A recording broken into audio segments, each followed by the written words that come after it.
So Al, we're headed to where today? We're going to Davenport, Iowa. Fifth trip, we're going there to help deliver Iowa for Hillary. When we started going to Iowa, we were 10 points behind. We now are even, and we hope to pull ahead between now and the next 2 weeks. So this is a swing state? Yep, it is, but gotta get on the bus. I understand that we went to Davenport a couple weeks ago and got a really good reception, and we're going back. We're trying to get our vote in before Election Day. So we're making calls to people. They got their ballots in the mail. We want to pick those ballots up and get them, be sure they're counted. We think that that's the way we're going to win, to get our vote in early. So I'm very grateful for all the calling you're going to do today and all the door knocking you're going to do. We have this is a heck of an election. We have a real challenge. And I don't think it's an exaggeration to say this is about the soul of our country. What kind of country are we going to be? Exactly. We're going to be racist, sexist, homophobic, attacking immigrants, attacking people for their religion. Yes. I mean, or are we going to be the inclusive nation that we all hope and pray we can be? So I'm very grateful to you for your help today, and thank you. Thank you. First of all, thank you very much for coming in for Chicago. We love Chicago. We love the Cubs. I'm a White Sox fan there. And we love Barack Obama. And as Alicia said, this is a state that's 97% white. We carried Barack Obama in the caucuses and in the general election. Now we got a woman, and we're going to do the same this time. I happen to be a Bernie Sanders supporter early on, a member of them there, but we're totally committed to electing Hillary President of the United States. Well, and to give you some perspective on Iowa as a swing state, Al Gore won this state by 1 vote per precinct in 2000.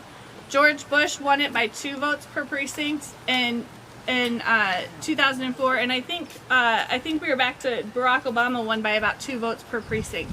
So when we're saying every vote counts, like literally every vote counts. So everything that you can do is just greatly appreciated. Our goal, our Democratic goal, is to finish 60,000 votes ahead of the Republicans. Nice. And with that would allow us to be able to win the state.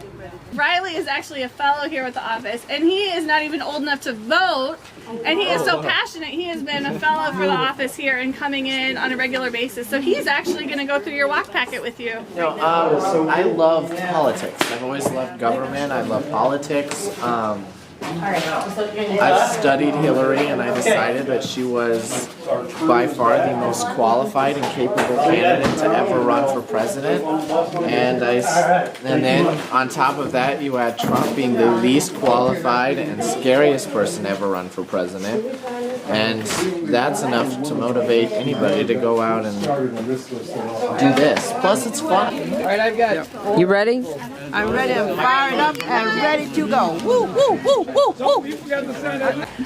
We have drivers that are all of our drivers taking you out on your routes today are all very experienced, very passionate advocates and volunteers for our community here and for the Democratic Party.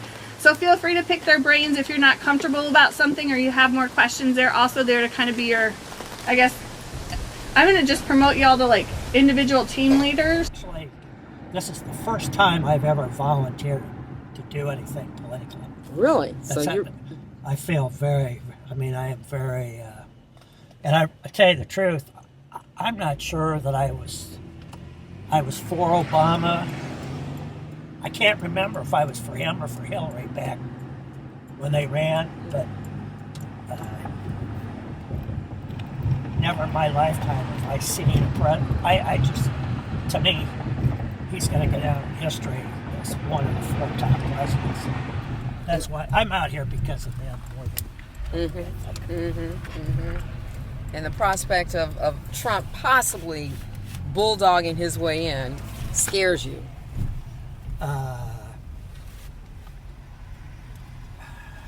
No, I'm not. I mean, I believe in our country, and I believe. I just, it doesn't scare me. It befuddles me, and it makes me ashamed that so many people they don't have a sound grasp of civics and how things work, and it's that mentality that is causing this issue. So so Trump's not the problem. He's a symptom. And So the problem is people are not civically engaged. the problem is they're not civically engaged, and they're not really. They're not civically engaged, and there's people that are for Trump that are voting completely out of their interests. They're so opaque to what's going on.